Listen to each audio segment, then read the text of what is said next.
Easy and tasty ആയിട്ട് ഒരു അടിപൊളി സോയ റോസ്റ്റ് തയ്യാറാക്കിയെടുക്കാം. അതിനായിട്ട് ഇതാ ഒരു പാൻ എടുത്തിട്ട് അതിലേക്ക് വെളിച്ചെണ്ണ ചേർത്ത് ഇഞ്ചി വെളുത്തുള്ളി ചതച്ചത് ചേർത്ത് അതിൻ്റെ പച്ചമണം മാറുന്നത് വരെ ഒന്ന് വഴറ്റിയെടുക്കാം.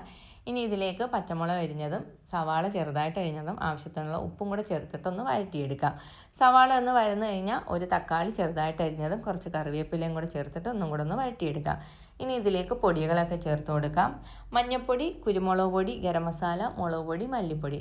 മുളക് പൊടി കാശ്മീരിയുടെ ഉണ്ടെങ്കിൽ അത് ചേർത്ത് കൊടുക്കുന്നത് ഏറ്റവും നല്ലത്. അപ്പം നല്ലൊരു കളറൊക്കെ ആയിരിക്കും കറിക്ക്.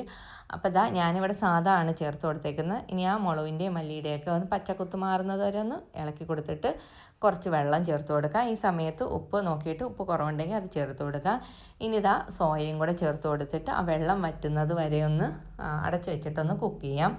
അതിനുശേഷം എന്താ ഇതിലേക്ക് കുറച്ച് കെച്ചപ്പും കൂടെ ചേർത്ത് കൊടുക്കാം. ഇത് ചേർത്ത് കൊടുക്കുന്നത് ആ മുളകിൻ്റെയൊക്കെ ആ കുത്തലൊക്കെ ഒന്ന് മാറി നല്ല അടിപൊളി ടേസ്റ്റി ആയിട്ട് കിട്ടും. തോനെയൊന്നും ചേർത്ത് കൊടുക്കണ്ട. അപ്പോൾ ഇത്രയൊന്ന് മിക്സ് ചെയ്തെടുത്ത് കഴിഞ്ഞാൽ നല്ല അടിപൊളി സോയ റോസ്റ്റ് തയ്യാറായിട്ട് കിട്ടും. അപ്പോൾ എല്ലാവരും ഒന്ന് ട്രൈ ചെയ്ത് നോക്കണേ.